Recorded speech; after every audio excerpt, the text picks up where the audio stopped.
أنا دلوقتي في مزرعة مزروع فيها طماطم وبتنجان وكرنب وبطاطس، وللأسف الشديد المزرعة دي جالها إصابة قوية جدا. لو بصينا كده على الطماطم هنلاقي إن النبات نشف ودبل ووقع على الأرض، وعلى الأغلب ده بيحصل بسبب سوء صرف التربة أو إن في فطريات أو عفان جذور في التربة.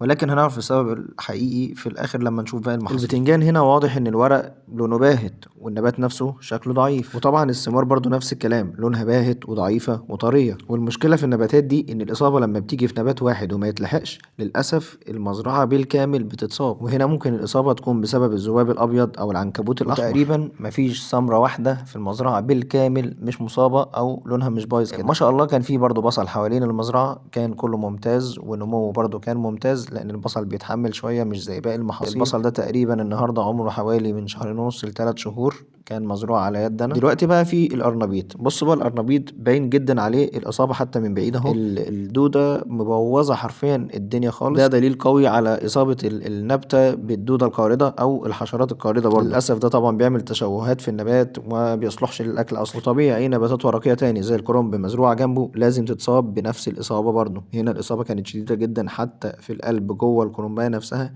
برضه كانت الإصابة واصلة لحد جوه، مفيش أي حباية واحدة كانت سليمة.